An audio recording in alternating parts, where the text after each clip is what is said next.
마가복음 6장 41절로 51절까지 말씀 교독으로 읽겠습니다. 예수께서 떡 5개와 물고기 2마리를 가지사 하늘을 우러러 축사하시고 떡을 떼어 제자들에게 주어 사람들에게 나누어 주게 하시고 또 물고기 2마리도 모든 사람에게 나누시매 다 배불리 먹고 남은 떡 조각과 물고기를 12바구니에 차게 거두었으며 떡을 먹은 남자는 5,000명이었더라.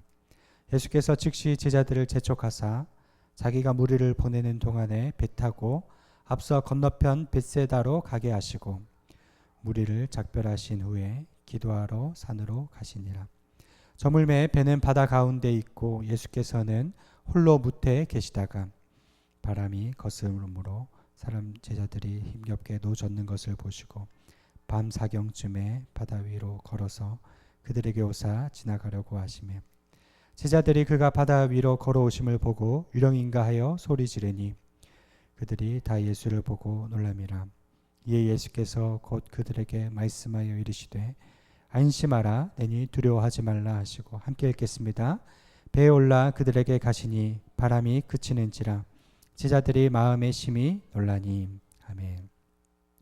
오늘 말씀의 제목은 기도를 쉬지 말라 하는 제목입니다. 세 가지로 오늘 말씀 본문을 나누기 원하는데요. 첫째, 기도 시간을 타협하지 말라 하는 소주제입니다.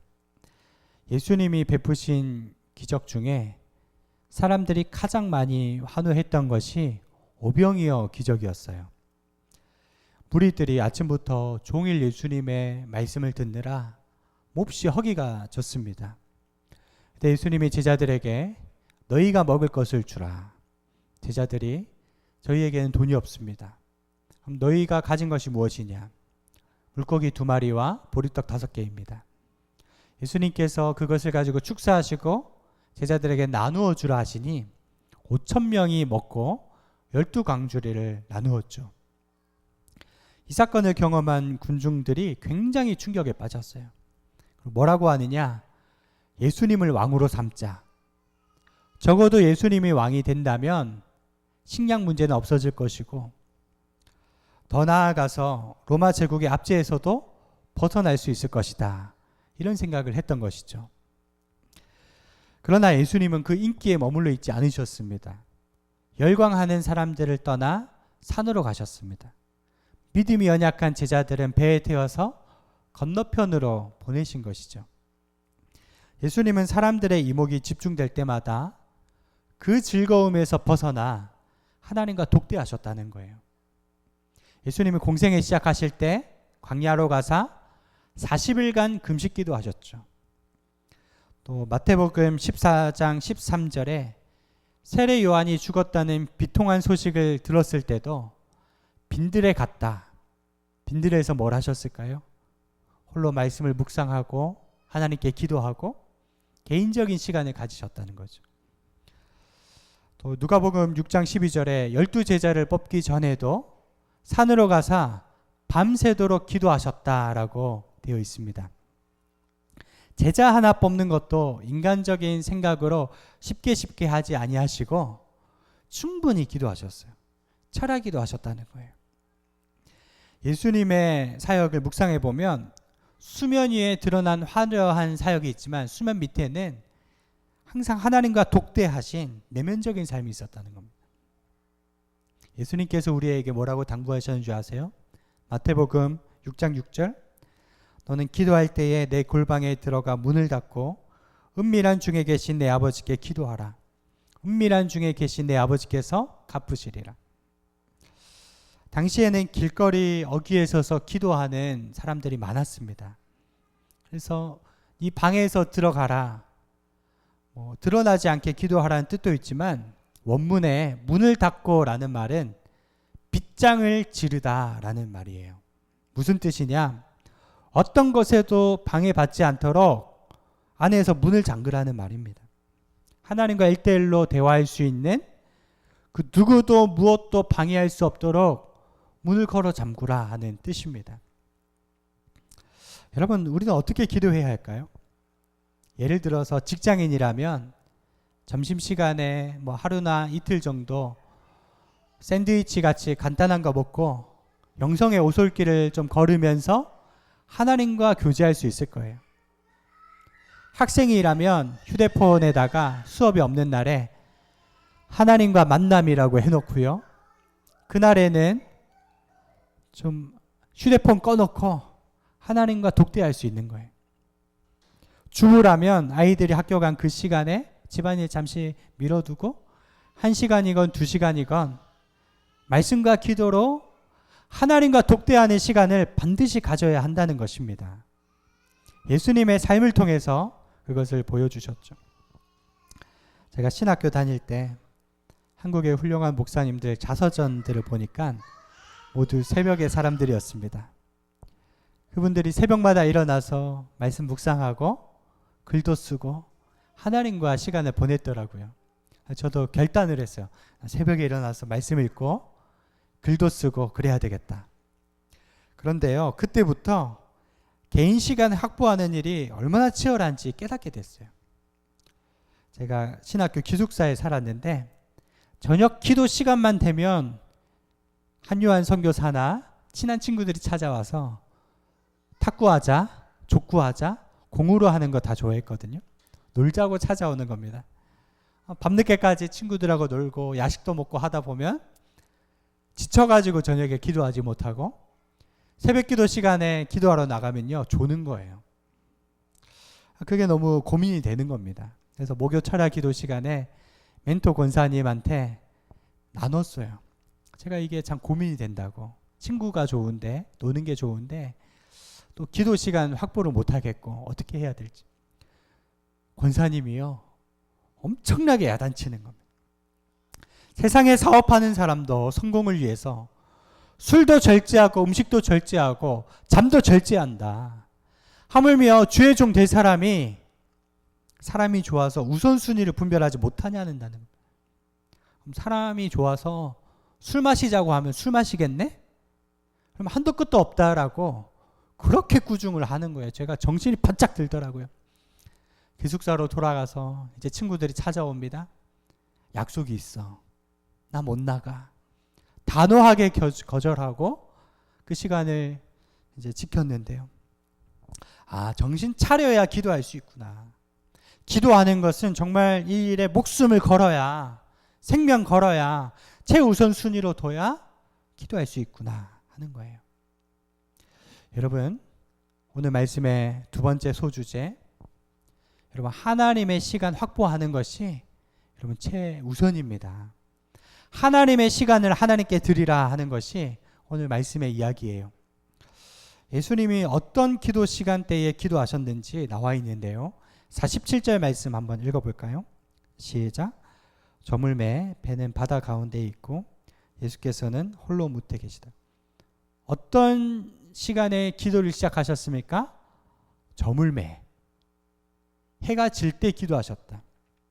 여러분, 우리 개념에서 하루는 아침 해 뜰 때부터 해질 때가 하루라고 생각을 해요. 유대인의 개념은 다릅니다. 해가 질 때 하루가 시작되는 것입니다. 그래서 이제 창세기 1장에 보면 하나님이 빛을 만드시고 저녁이 되고 아침이 되니 첫째 날이라. 하늘을 지으시고 저녁이 되고 아침이 되니 둘째 날이다. 유대인의 개념에서 하루의 첫 시작은 해 질 때예요. 그래서 저녁 6시부터 9시까지가 1경이고요. 밤 9시부터 12시가 2경이고 밤 12시부터 오전 3시가 3경이고 오전 3시부터 4시가 4경, 이런 식으로 나아갑니다. 유대인들은 해 지는 그 시간에 무엇을 하느냐? 예배를 드려요. 지금도요. 말씀 묵상하고 기도하는 시간을 지킨다는 거죠. 예수님도 그렇게 하셨다는 겁니다. 저녁 해질 때 기도하셨다는 것입니다. 언제까지 기도하셨는가? 48절 같이 읽어볼까요? 시작. 바람이 거스름으로 제자들이 힘겹게 노젓는 것을 보시고 밤 4경쯤에 바다 위로 걸어서 그들에게 오사 지나가려고 하십니다. 여러분, 4경이 몇 시라고 했죠? 오전 3시부터 오전 6시까지. 동트기 바로 직전입니다. 그때까지 기도하셨다는 거예요. 예수님은 저녁 때부터 시작해서 동뜰 때까지 돌파 기도하신 거예요. 밤새 기도하셨다는 겁니다. 여러분, 우리 신앙의 선배들의 기도를 기억하십니까? 일제시대, 6.25 전쟁, 보릿고개를 넘어가면서요, 절박하게 기도했습니다. 그때는 교회들마다 가보면요, 금요일에 철야 기도, 꼬박 새는 기도했고 새벽 기도까지 드리고 집에 갔잖아요. 기억하시죠? 저도 어릴 적에 할머니와 어머니와 손잡고 초등학교 때부터 기도원을 갔는데요. 화요 구국기도, 금요 철야기도 이런 데를 갔는데 정말 수천 명의 사람들이 기도원에 올라와서 밤에 기도하고 다 같이 뒷산에 올라가가지고 곳곳마다 주여 부르면서 기도하는데, 그때 이 기도를 뭐라고 했냐면 소나무 뿌리 뽑는다라고 했어요. 왜 죄 없는 소나무를 뽑을까요? 그 정도로 애절하게 간절하게 기도했다는 것이죠. 기도의 영성이 살아있었죠. 그러나 이제 한국교회에 새벽기도와 철야기도, 이 좋은 부르짖는 주여 삼창의 그런 기도들, 유산들을 잃어가고 있죠. 여러분, 그렇다고 저희들 등 따뜻하고 배부르다고 이 야성을 잃어버려야 될까요? 여러분, 다른 교회는 몰라도 우리 교회는 철야기도하는 교회 되기를 소망합니다. 새벽기도하는 교회 되기를 원하고요.